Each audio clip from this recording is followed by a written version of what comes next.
ஒவ்வொருத்தரும் பொறுப்புதார்கள். ஸல்லல்லாஹு அலைஹி வஸல்லம் சொன்னார்கள், குல்லுக்கும் ராயின் வ குல்லுக்கும் மஸ்ஊலன் அன் ரஅயத்திஹி. நீங்க ஒவ்வொருத்தரும் பொறுப்புதார்கள். நாளை கியாமத்துடைய நாளையில உங்களுடைய பொறுப்புகளை பற்றி விசாரிக்கப்படுவீர்கள். உங்களுடைய பொறுப்புகளை பற்றி விசாரிக்கப்படுவீர்கள். குடும்ப தலைவர்களாக இருக்கலாம், வாலிபர்களாக இருக்கலாம். நாளை கியாமத்துடைய நாளில் அல்லாஹ்விடத்தில் விசாரணை இருக்கு என்பதை நீங்கள் மறந்துவிட வேண்டாம். கண்ணியத்துக்குரிய சகோதரர்களே, குடும்ப பொறுப்புதாரிகள் ஒவ்வொருத்தரும் இந்த விடயத்தில் முக்கியத்துவம் செலுத்த வேண்டும். கண்ணியமானவர்களே, குடும்ப பொறுப்புதாரிகளுடைய வேலை தன்னுடைய தன்னுடைய மனைவிக்கு உழைத்துக் கொடுப்பது, தன்னுடைய பிள்ளைக்கு உழைத்துக் கொடுப்பது, தான் ஒரு கட்டணம் கட்ட வேண்டும் என்பதற்காக வேண்டி வாழ்க்கையை முயற்சி செய்து அதில் பிரயாணம் செய்கிறது, அதுவல்ல குடும்ப பொறுப்புதாருடைய வேலை.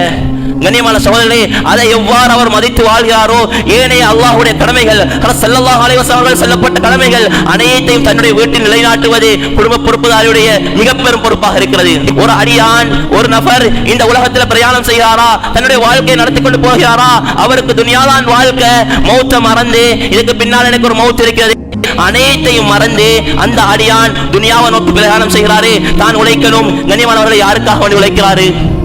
சொன்னாங்க ஹஜ்ரத் ஸல்லல்லாஹு அலைஹி வஸல்லம், ஒரு அடியான் வையகத்தில் தன்னுடைய வாழ்க்கையில நேர காலத்தை குடும்பத்துக்காக வேண்டி செலவழிக்கிறேன்னு சொன்னா 4 பெண்களுக்காக வேண்டி தான் அதிகமாக செலவழிப்பாரு. அதிகமாக 4 பெண்களுக்காக வேண்டி தான் செலவழிப்பாரு. யாருக்காக வேண்டி? முதலாவது தன்னுடைய உம்மா இருந்தா தன்னுடைய உம்மாவுக்காக வேண்டி காலங்கள நேரங்களை செலவழிப்பாரு.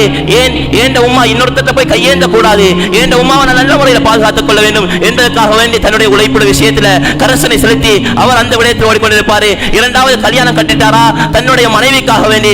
மூன்றாவது தன்னுடைய சகோதரர்கள் இருக்கிறாங்களா, அவங்களுக்கு ஊர் கட்டணும், அவங்களுக்கு மத்த வேலைகள் செய்யணும், அதற்காக வேண்டி பிரயாணம் செய்வாரு. நான்காவது தன்னுடைய பெண் பிள்ளைக்காக வேண்டி காலங்களை நேரங்களை ஒதுக்குவாரு. கண்ணியமான சகோதரர்களே, பெரியார்களே, உழைப்பது தப்பல்ல, உழைத்து கொடுப்பது தப்பல்ல, தன்னுடைய உம்மாவை சிறப்பாக்கி வைப்பது தப்பல்ல, தன்னுடைய மனைவி கண்ணியமாக வைப்பது தப்பல்ல. கண்ணியமான ஷரியத் எவ்வாறு வழிகாட்டி இருக்கிறதோ, மார்க்கம் எவ்வாறு வழிகாட்டி இருக்கிறதோ அதன் அடிப்படையில் செய்ய வேண்டும். நாளை கியாமத்துடைய நாளையில 4 பெண்கள் எங்களுக்கு எதிரியாக வருவார்கள்.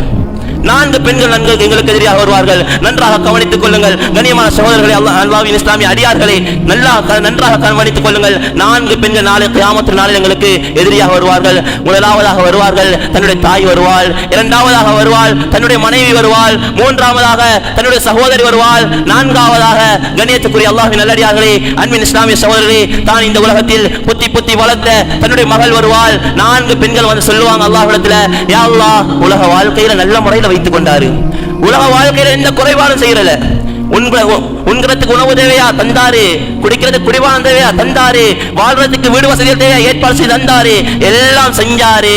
ஆனா உண்ட தீனை பத்தி, உண்ட மார்க்கத்தை பத்தி எனக்கு சொல்லி தரலையா அல்லாஹ்? யாருக்கு கை செய்யுங்க கண்ணியமானவர்களே?